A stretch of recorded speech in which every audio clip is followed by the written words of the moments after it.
It is a Tuesday, the 24th of June 2025, and you are watching Newsplus right here on ZTN Prime. Thank you so much for joining us. A quick look at stories making the headlines tonight. President Mnangagwa has arrived in Maputo for Mozambique's Golden Jubilee celebrations. Our correspondent Wallace Rushidzo is in the Mozambican capital with more details. Stay tuned. We look at the latest efforts by authorities to curb drug traffic and abuse in the country. Information Minister Dr. Jenfan Muswere told journalists in Harare today that the anti-drug initiatives have so far reached over 200,000 young people. Our news crews today visited the Marlborough primary school boy who was attacked by dogs on Monday on his way to school. Stay tuned to Newsplus as we give you his ordeal and how he is recovering from the horror attack. And in sport, we talk to Caps United's Eric Manokore and how he has coped with his penalty miss against Morse in midweek. My name is Faith Nyaude. Now we give you a look at the stories in greater detail. Now in our top story this evening, President Emmerson Mnangagwa is in Mozambique, where he is set to attend that country's 50th independence celebrations this Wednesday. The president, who is the SADC chairperson, will be joined by other heads of state from the region and other continents for the Golden Jubilee celebrations to be held at Machawa Stadium, the same place where Mozambique's founding father, Samora Machel, proclaimed the country's independence from Portugal in 1975. At least 40,000 people are expected to attend the commemorations. Our correspondent, Wallace Rushidzo, is in Maputo with the details. Wallace, good evening to you. SADC Chairman President Mnangagwa has arrived here in Maputo, Mozambique, where he will attend Mozambique's 50th independence celebrations. The president was welcomed at the Maputo International Airport by Minister of Foreign Affairs and International Trade, Maria Lucas, and Zimbabwean Ambassador to Mozambique, Comrade Victor Matemadanda. It is expected that President Mnangagwa will participate in a wreath-laying ceremony at Mozambique's Heroes Monument before proceeding to the main celebrations, which will be held at Machawa Stadium, the same place where Mozambique was declared independent by its founding president, Samora Machel, in 1975. Wallace Rushidzo reporting for Z Papers Television Network in Maputo, Mozambique. Now from Mozambique, back now to the capital, Harare, where they are saying they have reached out to over 200,000 youths through awareness campaigns and empowerment programs that included youth development, leadership, financial literacy, and entrepreneurship. The initiatives are part of efforts to prevent the youth from being trapped into drug and substance abuse. Speaking during the post-cabinet briefing, Information Minister Dr. Jenfan Muswere said government has also secured 5 drones which will be used for surveillance purposes at the country's border posts and also as part of efforts to curb smuggling of illegal drugs. 17,349 youths were empowered through programs such as fish farming, the Mbire Goat Project, the Presidential Youth Empowerment Scheme, and financial literacy training through the Empower Bank and Tanganyika Trust. His Excellency the President Dr. Idi Mnangagwa handed over tipper trucks and equipment which were purchased under the Presidential Youth Fund to young entrepreneurs aimed at expanding businesses. Received 5 drones from the Ministry of Local Government and Public Works for surveillance purposes at border posts. 41 drug kingpins were named and shamed during the period, and individuals were sentenced to custodial terms ranging from 12 months to 15 years in prison. Now, still on addiction issues, as Men's Mental Health Month comes to an end, a group of men have come up with initiatives aimed at restoring familyhood and countering addictive habits like gambling, which are taking a toll on most of their counterparts. Failing to provide for a family can lead to various negative consequences, including emotional stress and strained relationships. The absence of a provider can also lead to the breakdown of family structures. Many families are now vulnerable as some men have turned to gambling to make ends meet. The gambling habits have now become an addiction. However, the National Men's Forum is determined to save men from this addiction. Even kana mwana chaiche andikwanise kutaura naye nokuti ane simba raanokwanisa mwana mukomana anoenda kuita zvake musikana anoita zvake mai vanobudawo even kana kugara patiri kuita right now chikafu chiri kureya namai ndo vanotondisira patable but handisina anything. Instead of spending time with their families, several men are now found in beer halls, watching football or frequenting betting houses. Varume vari kuswera vari kumabhawa, vari kuswera vari kubhora, vari kuswera vari kubhete. Saka tikuti isusu varume, if they are empowered, anditika varume vakwanisa kuva ma-father figures mumba, vama role models mufamily mavo. When a man fails to provide for his family, he not only becomes weak and vulnerable, but also loses his sense of purpose. Kuti ana baba avasina simba mudzimba. Why? Avasina empowerment. Kana tichitaura empowerment, tinoti ana baba vazhinji vari kuswera vari mumabhawa, vari kuswera vachitamba bhora nekushaya chekuita. Once a man becomes dependent on his wife and daughters, the very fabric of the family is destroyed. Baba vangu vachidzokera panzvimbo zvemadrugs no, zvekurara mundari no, zvekuswerera kumabetting club no. Baba, stay paposition yako as a father. This is what we wish for. Ana baba, let's come together and let's fight this noble cause. By being together, men can find their way back to strength and empowerment. Through collective support, they can forge a path towards recovery and sustainability. Latho Nyangu for Certain Prime in Harare. We are still staying with this issue, and now to discuss the impact of gambling on men, we are joined live by mental health advocate Tawanda Murepa to just give us some insights. Tawanda, good evening to you, and thank you so much for joining us right here on Newsplus. Now we're talking about addiction. What are some of the potential mental health consequences of gambling addiction among men? So when you are doing gambling, especially here in Zimbabwe, again, like I said, it's not always that you are going to win. And most of the time, the reason that you are doing gambling is because of stress issues at home, or it's because of stress issues at home. That might also be caused by maybe drug addiction, or also maybe there's some other socio-economic factors. And again, there's also issue to do with the problem that we call co-occurrence disorder, whereby we are talking about having a mental health condition and also having a drug and substance use condition. So this co-occurrence disorder, now we realize that men, especially in Zimbabwe, they are into gambling not because they want to buy something big or anything like that, but they are into gambling because they also want to buy drugs at the same time. And they are doing these things without even knowing that they are also causing other factors or other issues among themselves. And also there's this brain cell that we call dopamine. So dopamine, this is how it works. You want to reward it. So when you start to do something, you maybe start at lower stage. Let's say drug addiction, you start using it more, but the dopamine, you always want to reward it more. So when it comes to addiction, you start. When it comes to gambling, you start small, but at the end, you also want to increase more. Now, Tawanda, you talk about gambling in order for one to buy something like drugs, but let's talk some about societal pressure. Is there a link now to conform to societal pressures, traditional ideals that like providing, men are expected to be providers, and the prevalence of gambling amongst those men here in Zimbabwe?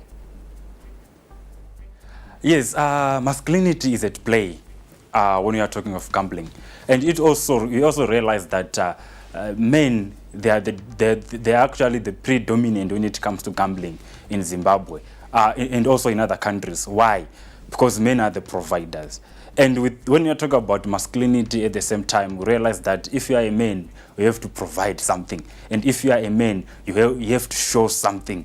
So there is a correlation between gambling and masculinity issues here in Zimbabwe. Because at the end of the day, you are a man. What are you bringing at home? You are a man. What are you doing for your kids? You are a man. What are you doing for yourself? So at the end of it all, you might even try anything for you to survive. But again, within that sector or within that parameter, we also realize that it is not good for men to to engage in gambling activity. I think we need to emphasize on that one. That's actually one of the major issues that we are facing right now in Zimbabwe. So no matter the masculinity within you, or no matter the pressure, the societal pressure that you need to provide, let us look for other avenues that we can use for us to provide for our family. But at the end of it all, again, let us also try by all means to deal with the issue of masculinity within our society. You are a man, sometimes we fail. Now, June is Men's Mental Health Month. Are there any initiatives that you have been involved in before, programs that have been implemented in order to support men's mental health here in Zimbabwe? Yes, we've been doing men's mental health conferences. I've been doing men's mental health conventions. I think we started this 2021, 2022, 2023, 2024. And this year, we also try by all means to manage the men's support group, whereby men can gather around and whereby men can talk towards each other. So, and again, I also believe that there's a lot of work that we need to do as men to support ourselves. Maybe apart from these interventions, I think the message also that I want to pass to the to the public is that let us support each other as men.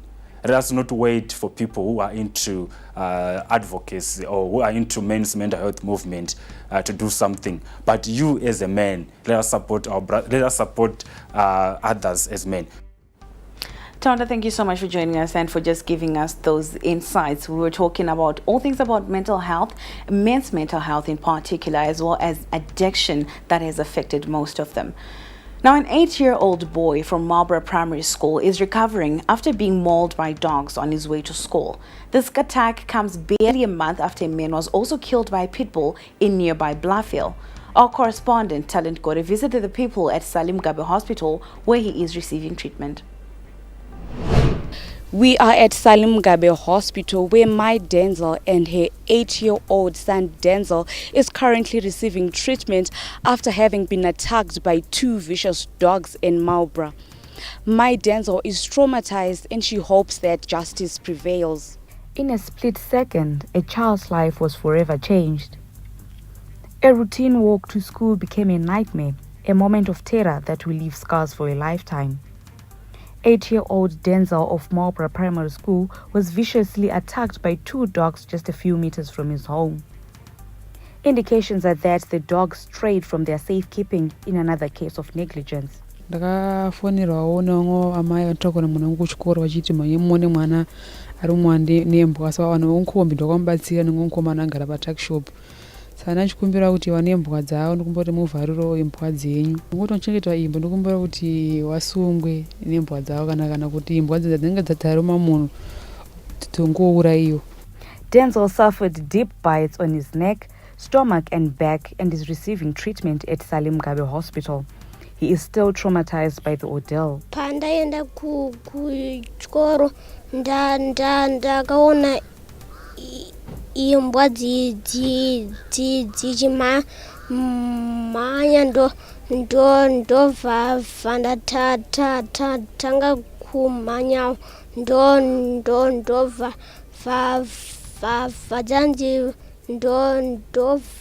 vadzanzi donza big. The dogs have since been seized by Society for the Prevention of Cruelty to Animals and the Harare City Council.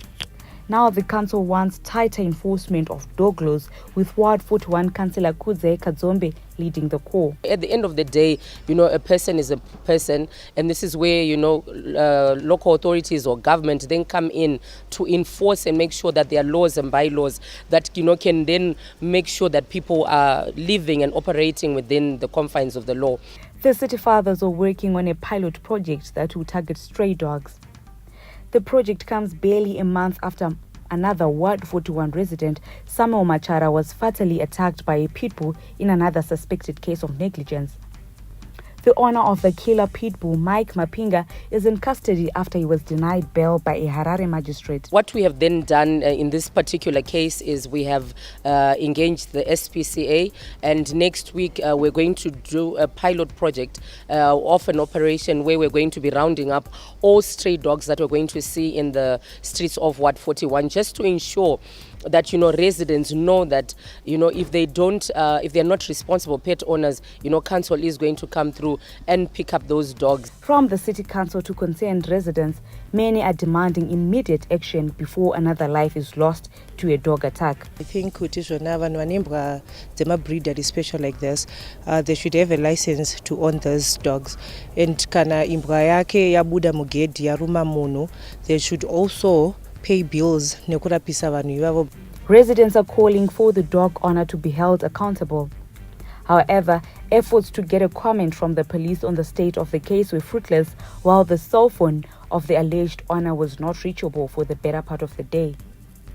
Reporting for ZTN Prime, I am Talent Gore in Harare. Now we take you to the courts with Kimberly Chimbalanga, where she gives us today's crime and courts update, including details surrounding the bail application by the suspected killer pit bull's owner, Mike Mapinga. A Harare man, Mike Mapinga, whose pit bulls killed a man sometime last month in Bluffville, has been denied bail, with the court stating that he has 2 warrants of arrest, and if granted bail, he has the potential to skip court. The presiding magistrate, Marewana Zogofa, ruled that although the matter is not yet at a trial stage, the state managed to establish concrete grounds that Mapinga should not be granted bail.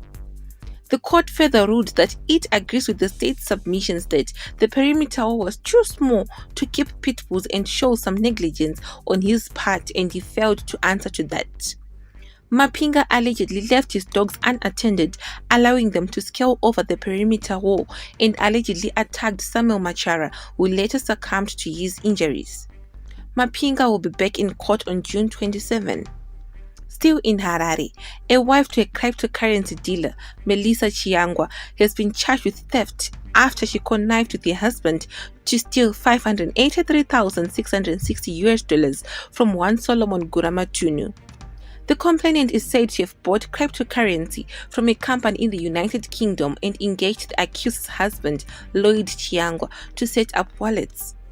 The accused and her husband are said to have transferred tokens worth $583,660 from the complainant's MetaMask wallet and transferred it to a Weybit exchange.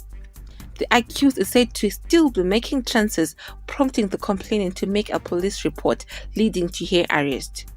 She was remanded in custody to June 25 for bail application. Over in Baitbridge, a 41-year-old man has been dragged to court charged with rape after he allegedly lured his 14-year-old neighbor to the border town, promising her a job before raping her. Allegations are that the accused person went to Bikita, where he took the complainant with him to Baitbridge at the pretext that he had found her a job. He was remanded in custody to July 3. For ZTN Prime, I'm Kimberly Chimbalanga in Harare. Now, when Newsplus comes back, we will be joined live by Menad Mutenerwa to discuss the new HIV testing technology to enhance blood safety. Stay with us.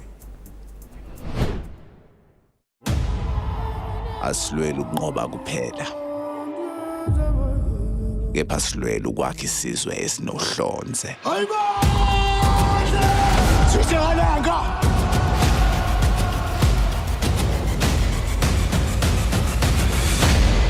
Sekunjalo.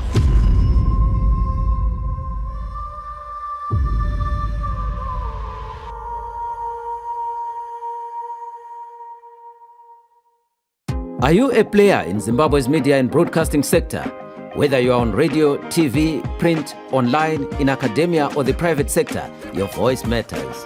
The Broadcasting Authority of Zimbabwe, BARZ, is conducting a national stakeholder survey to understand stakeholder needs and preferences regarding compliance data with the aim of improving its accessibility, format, and exploring potential monetization strategies. We want to hear from you, the content creators, broadcasters, publishers, digital innovators, and industry partners who keep our media ecosystem alive. Help us shape a future where our media is not only vibrant, but financially sustainable. To participate, visit our website at www.bars.co.zw. Scroll down to Featured Resources at the bottom of the homepage and select June 16, 2025. Your input will help develop a new framework for investing in, managing, and growing Zimbabwe's media industry. Buzz, celebration and expression of our cultural identity through broadcasting. Harare, tune into the beat. Capitalk 100.4 FM, your source for news, business, sports, fashion, and more. Experience the pulse of Harare's culture and lifestyle. Capitalk 100.4 FM, Harare's top radio station. Join the conversation with Zimbabwe's top personalities. Subscribe now for fresh and infotainment content daily. Capital 100.4 FM, Harare's heartbeat.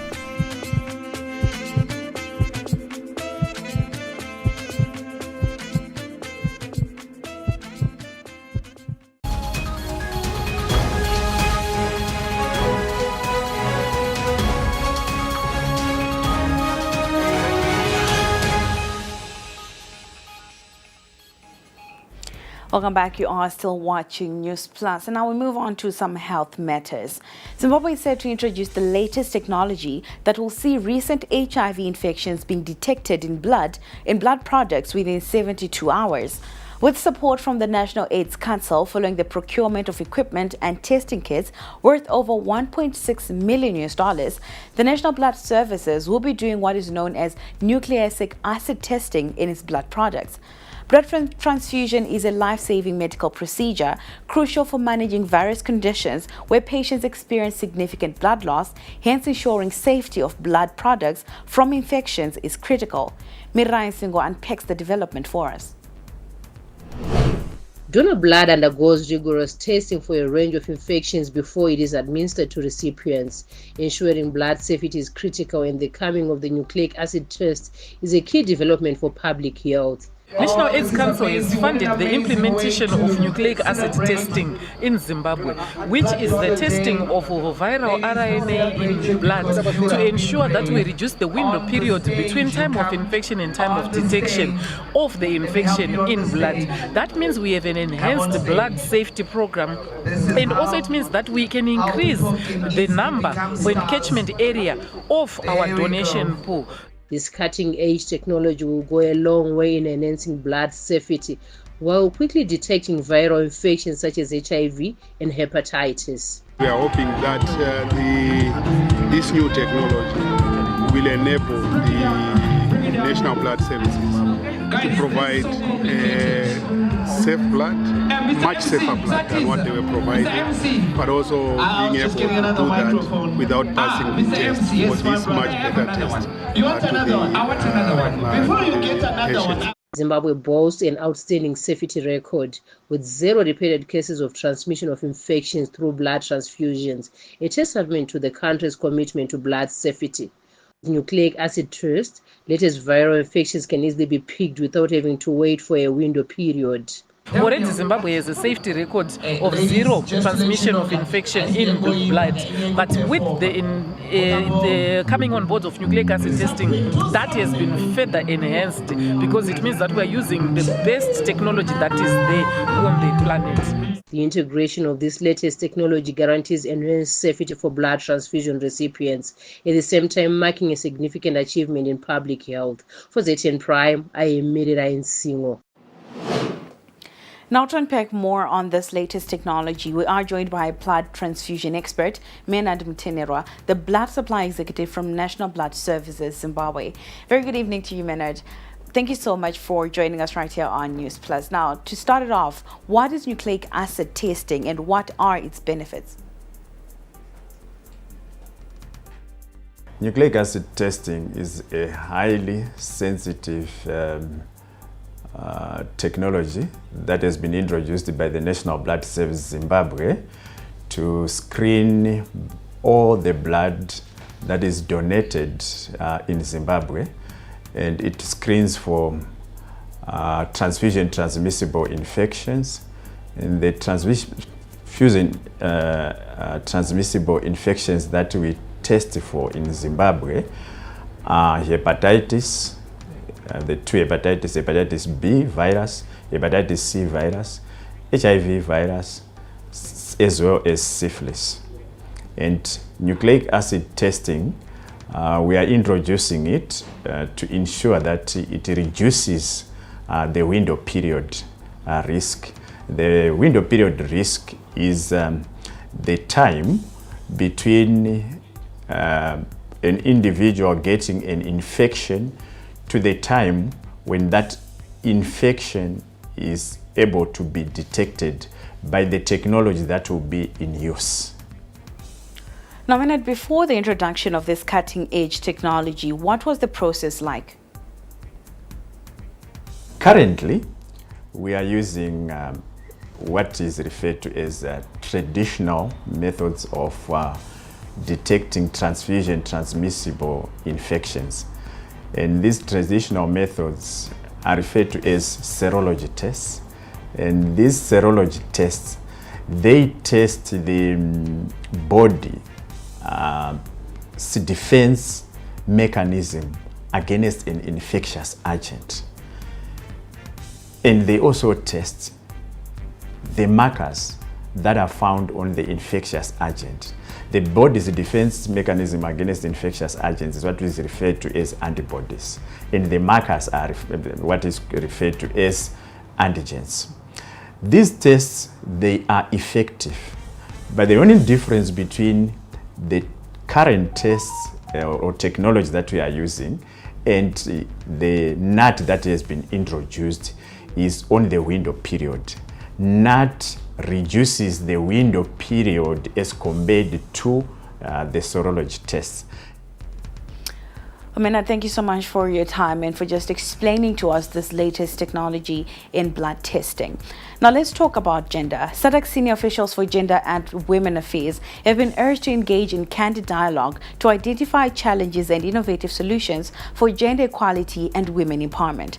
This came out during the ongoing Gender and Women Empowerment Summit, currently underway in Harare, running under the theme Promoting Innovation to Unlock Opportunities for Sustained Economic Growth and Development Towards an Industrialized SADC. Stajiso Gwaza witnessed the discussions.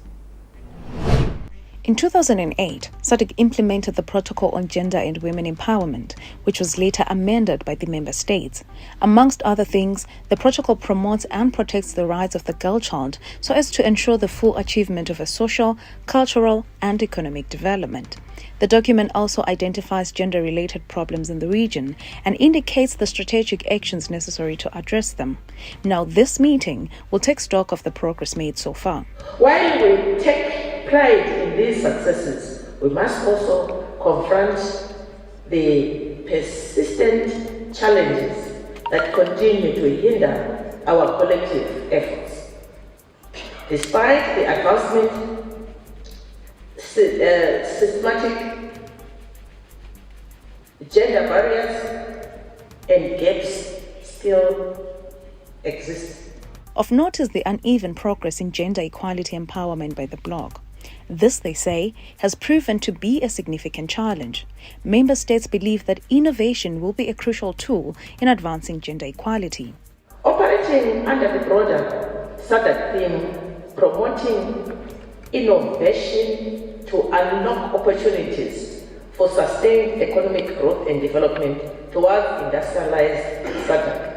This meeting allows us to explore innovative approaches to achieve gender equality and women empowerment. Some of the goals will be focused on ending gender-based violence across the region. 2024 data reflects that women and girls continue to face the brunt of GBV, with 80% of GBV cases reported by women and girls. 2.1.2.3.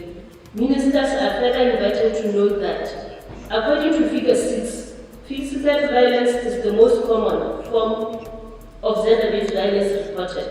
Gender equality and women empowerment is an important resource to SADC regional integration. Hope is that these discussions will lead to concrete action plans that will guide regional initiatives and yield practical outcomes. For ZTM Prime, I am Satachisiwe Gwaza. Oh, you are watching Newsplus. Stay with us. We'll be back shortly.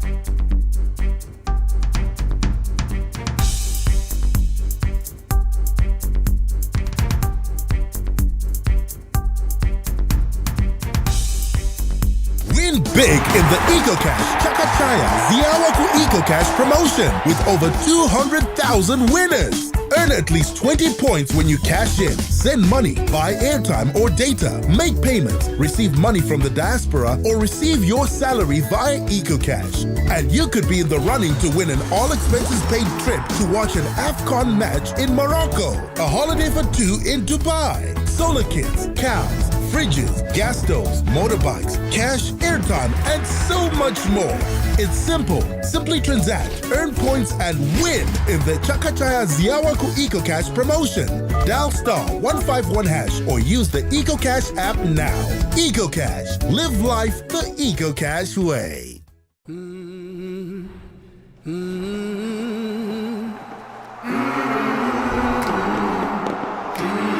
Crowd goes absolutely emphatic.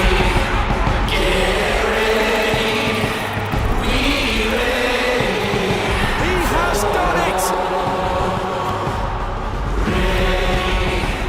Get ready for more on SuperSport, the only place to watch all the FIFA Club World Cup.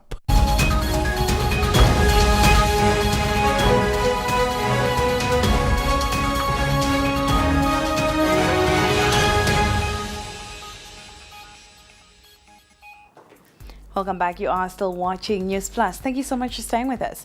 Now, Permanent Secretary in the Ministry of Information, Publicity and Broadcasting Services, Mr. Nick Mangwana, has called on the media to play a unifying role across the Southern African region by bridging cultures and promoting sustainable development. Speaking at the official opening of the 30th Regional Adjudication Committee meeting for the SADC Media Awards competition in Harare this morning, Minister Mangwana said, Permanent Secretary Nick Mangwana said journalism remains central in shaping the region's future, particularly as SADC commemorates 3 decades of honoring excellence in regional reporting. Journalism is not just about reporting news. It's about shaping narratives that can transform societies. Let's continue to tell the stories of our region, highlighting the triumphs and the challenges, the successes and the setbacks. Let's use our words, let's use our images to inspire, to educate, and to ignite positive changes. Let us celebrate not just the awards, but the spirit of unity and progress they represent. Now, still speaking about development in different facets, Alpha Leo Club, a Watershed College Students Association, has built a block of 2 classrooms at Bromley Primary School in Goromonzi District, a development that enhances quality education for pupils. The block was recently commissioned by the Minister of State for Provincial Affairs and Devolution, former Shonland East Advocate Itai Nduzo, who commended the club for the gesture. Tinoda kuremekedza utungamiriri hwechikoro cheWatershed College nebasa ravari kubata kuumba hunhu, tsika nenduramo, magariro nekusamuka mupfungwa kwavari kurayira vana vedu paWatershed College, kuti vazive kuti nyika inovakwa nevene vayo, sezvinogarotaurwa nemutungamiri wenyika yedu, kuti kana tichivaka nyika, kana tichikudza matunhu atinobva, hakuna munhu kana nzvimbo inofanira kusara munyaya dzebudiriro. Saka tinoda kukutendai neutungamiriri wamuinawo uye ini semutungamiriri wehurumende muno Mashonaland East Province ndinoda kukupai tendero yekuti pese pamunenge manzwa moyo uchikusundai kuti mubate makasununguka. The Alpha Leo Club said they hope to impact future generations by empowering disadvantaged communities through access to education. This project has been years in the making. We began fundraising back in 2022, laid the slab and started brickwork in 2023. And by March 2024, the structure reached gable level. In April, we roofed one classroom, and with the help of generous supporters, we completed roofing in early 2025. Now, in June 2025, we hand over this completed classroom block, a space that will benefit not only the current learners, but generations to come. This would not have been possible without an incredible group of supporters. The impact of this classroom block will be profound. It will reduce overcrowding, especially for examination classes, leading to improved focus, higher pass rates, and a better overall learning environment. It will also enable increased enrollment, making education more accessible in this growing community. Now, Bedford Town Mayor Peter Mafuta defied a resolution by fellow councillors to suspend him, citing incompetence. Following a full council meeting, the councillors resolved to relieve the mayor of his duties and allow Deputy Mayor John Manatsa to act in his capacity. They said his inaction was stalling progress on many capital projects, including the upgrading of the Dulibadzimu bus terminus, the acquisition of a grader, and the construction of a sewer trunk in new suburbs. However, Mafura said that his fellow councillors were overstepping. The councillor said the mayor will remain suspended pending the Minister of Local Government and Public Works response to their recommendation. The Minister of Local Government and Public Works Director of Communications and Advocacy, Mr. Gabriel Mashora, said that they were yet to get full details on this matter. Now, in news from around the world, we started off in South Africa, where the leader of the Economic Freedom Fighters, EFF, Julius Malema, has slammed Israel and Western imperialists for their role in global conflicts and domination of African countries. Malema was speaking at a ceremony in Vryheid on Sunday. His remarks come on the back of U.S. airstrikes on 3 nuclear facilities in Iran and over a week of intense air war between Tehran and Tel Aviv. Fighters, we say today at the funeral of our young people that our struggle is global. The pain of our children is connected to the pain of children in Palestine, where bombs are dropped on homes, hospitals, and schools. The screams of mothers in Gaza echo the cries we hear here. We say to the Israeli apartheid regime, the world is watching and history will judge you harshly. The EFF stands firmly with the people of Palestine and will never be neutral in the face of genocide. We stand in full solidarity with Iran, a country under siege from Western imperialism for choosing independence. We reject the bullying of this nation by the United States, Israel, and its allies. And we stand by their right to defend themselves by any means necessary. Over in Burkina Faso, a farmer has sparked an agricultural transformation for pineapple production in the region, driving increased interest in the vibrant crop among farmers and consumers. Burkina Faso President Ibrahim Traoré has actively encouraged pineapple cultivation as part of efforts to boost the nation's agricultural sector and achieve food self-sufficiency, aligning with the Agropastoral and Fisheries Offensive Program that was introduced in the year 2023. Avec la crise coronavirus là, nous avons remarqué que c'est un fruit qui se faisait rare sur le marché avec la fermeture des frontières. Alors, il se trouvait que pendant ce temps, on avait quand même quelques pieds, mais c'était à but d'expérimentation. Et on avait des petits fruits avec des couronnes qui étaient assez développées. Et progressivement, on est parti de 40 à 45 tonnes à l'hectare. Et cette année, nous avions pu franchir notre chose, on va dire, battre notre propre record.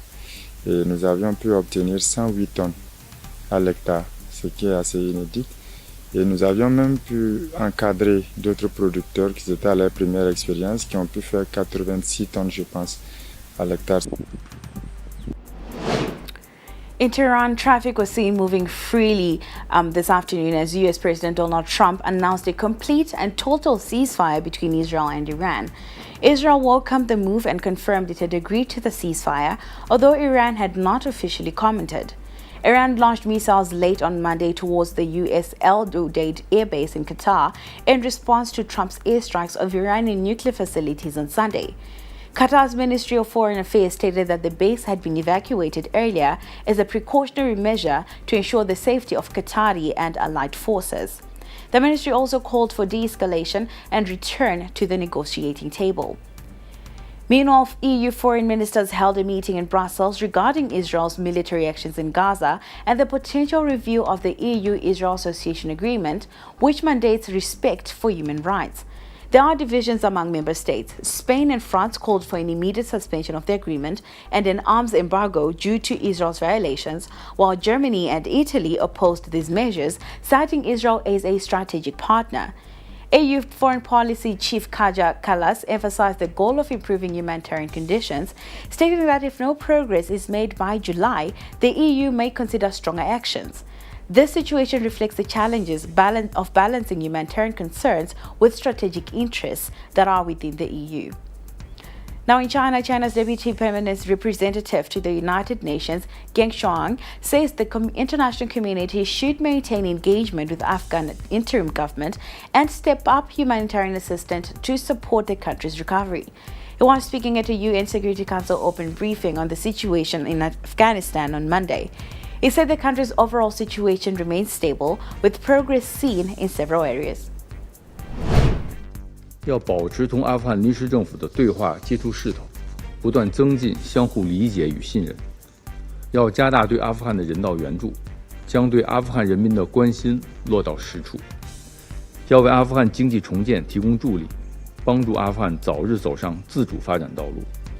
相关国家应立即取消对阿富汗的非法单边制裁，无条件归还阿富汗的海外资产，为阿富汗的经济民生发展创造必要条件。要坚决打击恐怖主义，避免阿富汗再度沦为恐怖组织的集散地，同时帮助阿富汗发展经济，改善民生，保障人权，铲除恐怖主义滋生的土壤。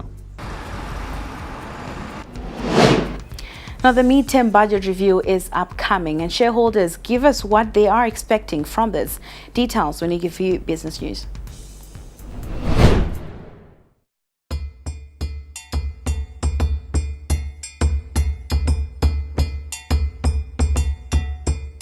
In the month of July 2025, the world will gather at one of nature's greatest wonders, Victoria Falls, Zimbabwe.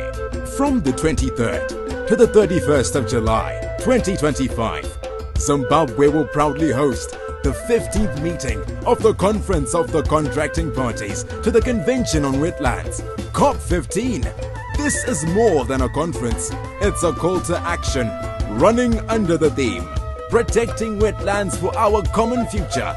COP15 will unite 173 nations to address pressing issues, wise use of wetlands, biodiversity loss, climate change, and sustainable development. Together, we will explore innovative solutions, strengthen global commitments, and ensure wetlands remain vital for the current generation and those to come. Join us in shaping a sustainable future. COP15, Victoria Falls, Zimbabwe, July 23rd to 31st. Protecting wetlands for our common future starts here. This message is brought to you by the Ministry of Environment, Climate and Wildlife.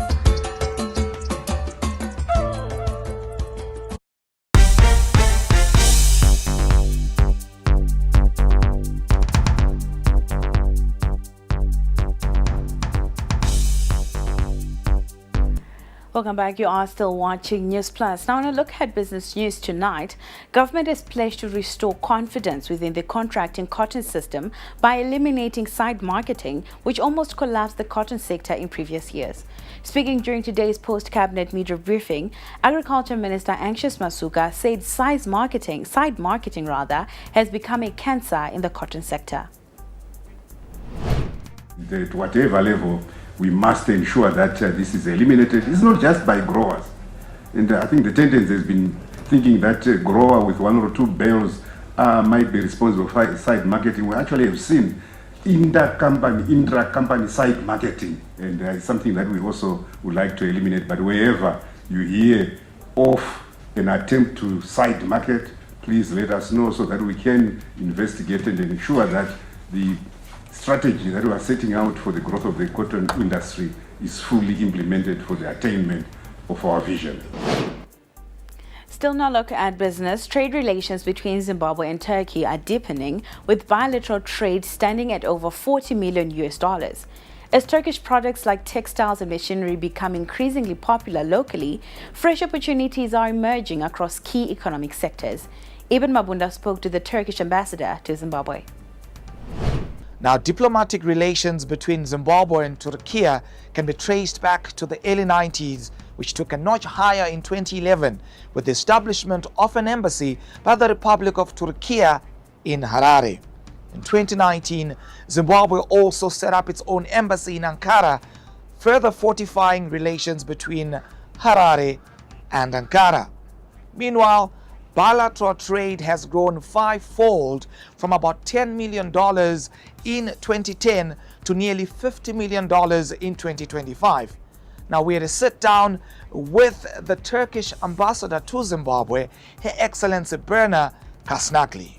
The economy and trade agreement has entered into force. We will be setting up a joint commission headed by respective ministers. This will give a boost. We are working on an avoidance of double taxation agreement.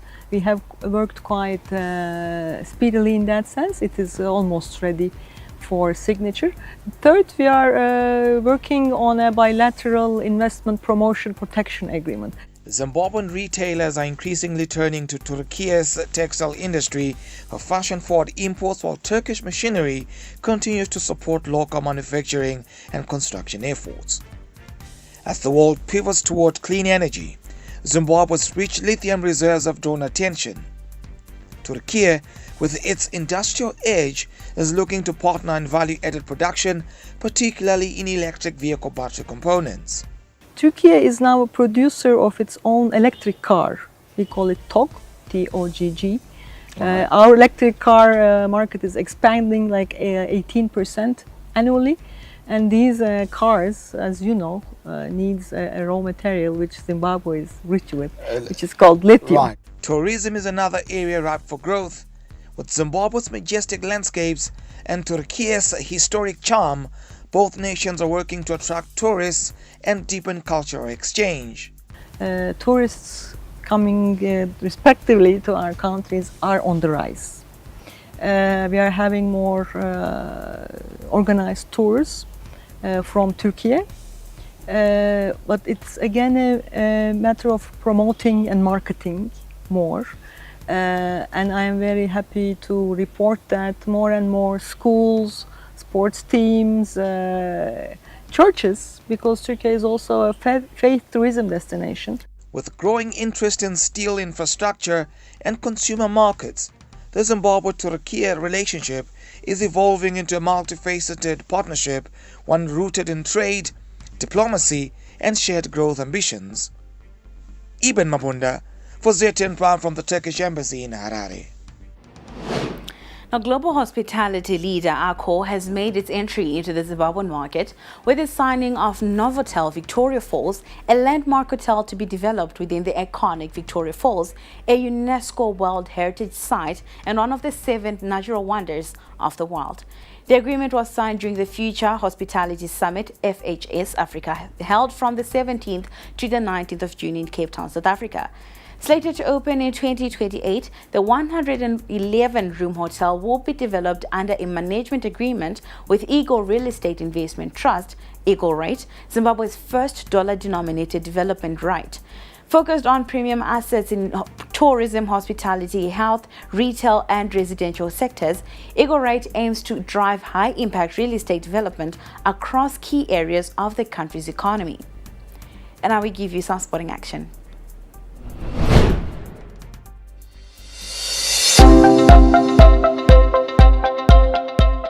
The Rural Electrification Fund, REF, is inviting bids from reputable bidders for the following tenders. Tender number 1, REF Domestic 1605-2025 Domestic Tender. Item description: construction of perimeter walls and guardrooms for various REF provincial stands. Total quantity 3. Closing date and time 11 July 2025 at 10 a.m. Tender number 2, REF Domestic 1605-2025 Domestic Tender. Item description: provision of vehicle tracking services for REF vehicles. Total quantity 1. Closing date and time 27 June 2025 at 10 a.m. Tender number 3, REF Domestic 1605-2025 Domestic Tender.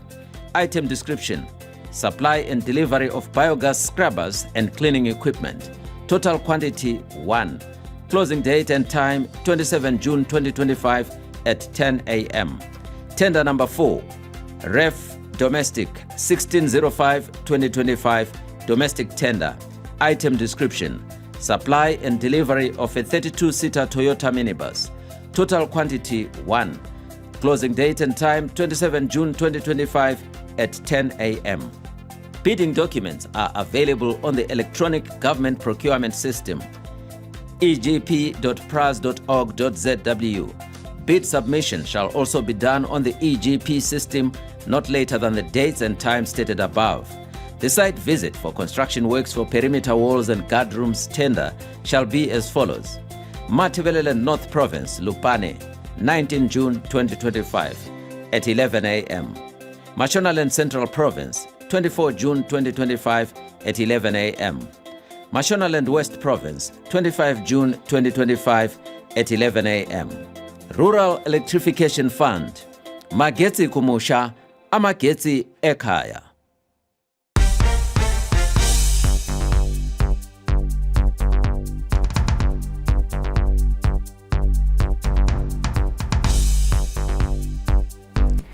Welcome back. You are still watching Newsplus, and now we give you some sporting action. Manica Diamonds coach Jairus Tapera has been sent on forced leave following the club's string of poor results. Club chairman Masimba Chihoa confirmed Tapera's assistant Tafadzwa Mashiri will hold fort, while Tapera is likely to be reassigned. It's true we have taken such a stage as a restructuring exercise that we would want to have in the team, so that we can try and change our fortunes. We have put every mechanism in place to allow continuity and make sure that unnecessary turbulences can be caused in the team. We are quite certain that we will get the results that we want and will protect the image of the company and the sponsor. Tapera became the second PSL coach to be sacked inside 24 hours after Highlanders separated with Kelvin Kaindu. The PSL Giants Monday night said they had parted ways with the Zambian coach as a result of what they termed poor results. Now, not all of our main stories this evening in sport, his perhaps was the penalty miss that went more viral than any moment from week 16. But for Eric Manokore, the penalty miss against Moors is now water under the bridge, and he says he will not let it affect him in future. When I took the penalty in Noto, I wanted to score. See, the expectation is the same and it won't change. Even if I was in today, I was going to take it. I had the guts to take it. But I was on the bench, that's it. So taking a penalty, clear intentions to score. Whether we're facing whatever team, whatever level, whatever competition, I have to score. And I understand everyone who is so angry, and I'm even more hurt and disappointed with myself. Not on everyone, but actually on myself. So I understand their pain and understand their disappointment. Zimbabwe Swimming have named the team to compete at the Africa Aquatic Zone 4 Swimming Championships in September. The championships will be held in Manzini and Swatini from the 3rd to the 7th of September. The team will be led by seasoned coach Masi Takaedza. Now, Triathlon Zimbabwe are this Saturday scheduled to hold their annual general meeting at Old Georgian Sports Club to discuss various issues ahead of the start of the 2025-2026 season. The meeting will, among other issues, see the election of the 2025-26 Executive Board. The nominations closed last Friday with incumbent President Ross Odongwe the sole nominee for the presidency, while other members are also unopposed. Now, still in sport, long-distance runners from around the country and the region are set to battle for top honors this weekend in Mutare at one of the nation's most prestigious races, the annual 21-kilometer Tanganda Half Marathon. This year's runners will battle in the 21-kilometer race, 10-kilometer race and 5-kilometer fun run, with the winner of the main race, 21-kilometer race, qualifying for a half marathon set for United States of America in September as well. Now, Tel1 midfielder Panashe Mutasa is grateful to Herbert Maroa for believing in him and giving him a new lease of life. Mutasa, who scored the all-important goal in Tel1's 1-0 win over Scotland, says he is delighted to be back on top of his game after a difficult spell and is looking forward to more good things with the boys. I can't say much, but I can just say I've been trying to work hard. The previous season, it didn't went well. So Coach Epe took me and he made me, he said I must train. In order for you to play good, to perform well, you should train hard so that if you are fit, you can do whatever you want. I can say glory and honor be to God. I cannot say my kids. It's Coach Epe. I'm just hoping to be consistent. That's it. Now, still in sport, Zimbabwe head coach Justin Simons was impressed with the team's commitment after 2 intense full-day training sessions since arriving in Bulawayo on Friday. This is in preparation for the historic Test showdown against world champion South Africa starting on Saturday. So the guys got the volume in from both bowling and batting point of view, and obviously a lot of time on the legs. Long days, sort of 9:30 to 4. Very happy with the way that went, and obviously as we go we sort of increase the intensity and drop the volume just a little bit. Not really anything specific, I'd say. It's more making sure we're covering all our bases. It's basically as simple as that. And in netball, after taking part in the Telkom Netball League with the Zimbabwe Select side, the Zambezi Eagles Harare City Centre player Lesibane Karaso Munjanji says receiving a national team call-up is not an easy feat, but rather a responsibility that also comes with a sense of pride. We get more in the following report. With 4 national team call-ups to your name, James player Lesibane Karaso Munjanji has opened up on how it feels to take to the court and represent the country. Munjanji described donning the national team colours as a great honour that comes with a number of responsibilities as the nation will be looking up to them. For me personally as a player, it is very important for me to represent my country because this is actually my 4th call-up to the national team, and everyone has been supporting me and I really appreciate that. And we are idols. A lot of people are looking up at us, and a lot of people actually, I'm an example to a lot of people, so it really means a lot. It really means a lot because there are kids out here who are looking up at me saying we want to be like her, we want to be like her, so yeah. The Harare City player says the support she receives pushes her to do better always and is looking forward to getting more national team call-ups. Sometimes you're like feeling like, oh my God, I don't think I'll make it to the next level, or I don't think I'll get another call-up. So once you think about the people that are supporting you back at home, like think about the people that are looking up at you, you'll be like, okay, I gotta push because I cannot really afford to give up right now because there are a lot of people I'm an example to. We are still building that name, since we started with this like when we were young, and junior level, youth level, now we are seniors, we're still building up. The graph is going up. Munjanji, who was part of the Zimbabwe select side that took part in the Telkom Netball League, described the tournament as an important platform to showcase their talent. It is really important because I think this is when the players as individuals like showcase what they have, what they got. You never know. You never know what the future holds. That's all I had for you on Newsplus this Tuesday evening. Thank you so much for joining us. We leave you with a forecast. Good evening and enjoy the rest of your viewing.